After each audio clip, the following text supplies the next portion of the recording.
ça nous fait une belle transition avec l'actualité du jour. Les ennemis du peuple juif. Vous avez vu cette affiche de LFI, une manifestation contre l'extrême droite. Et ils ont représenté Cyril Hanouna sur cette affiche, grimée, voilà, comme une affiche finalement antisémite des années 30. D'ailleurs, Plantu en a fait un dessin, peut-être qu'on peut le voir, et vous allez nous expliquer un petit peu ce que vous en avez pensé.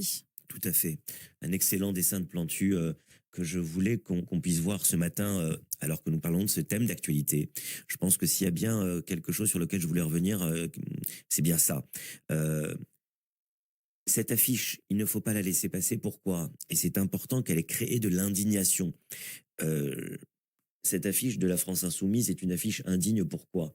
Parce qu'en reprenant le visage de Cyril Hanouna, en le trafiquant, puisqu'il ne s'agit pas d'une photo qui a été reproduite, il s'agit, et Cyril Hanouna l'a dit lui-même, d'une photo qui a été retouchée avec un photomontage pour effectivement, sur ce fond de noir et blanc, avec ce visage agressif, ces traits qui ressortent, c'est vraiment reprendre les clichés, les poncifs des codes culturels antisémites sous le régime nazi dans les années 30. Et effectivement, on peut pas laisser passer. Je parle de ce dessin de Plantu avec cette personne qui voit l'autre avec la pancarte de la France Insoumise représentant Cyril Hanouna et qui lui dit « Ah, tu vas à la manif antisémite ». En deux mots et en un dessin, Plantu a tout dit. Ouais.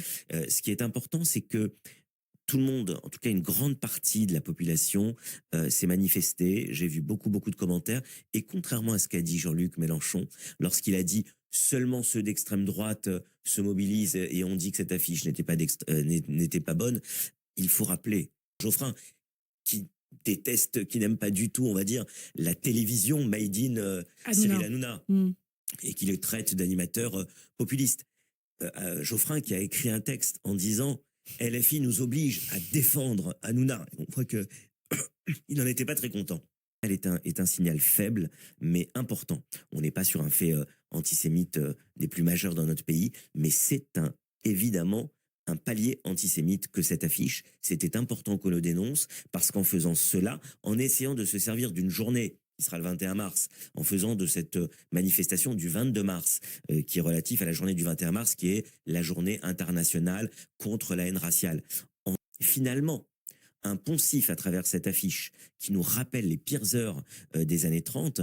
Johann Sfar, autre dessinateur de talent, a aussi montré sur son site cette affiche avec à côté les affiches qui Il a dit qu'officiellement, ça y est, LFI était devenu un parti antisémite. Voilà, on n'avait pas vraiment tellement besoin d'en avoir une preuve supplémentaire, on le savait déjà depuis de nombreux mois, en tout cas pour certains de ces élus qui se sont décrédibilisés au cours de ces derniers mois, mais ce soit fait sous cette forme, ce qui nous rappelle les affiches des années 30 très clairement, notamment le Juif sus et d'autres affiches avec tous ces clichés culturels antisémites à l'époque, c'est quelque chose qu'il fallait relever. Et puis je dirais... Merci beaucoup, président du Consistoire central de France, Shabbat Shalom.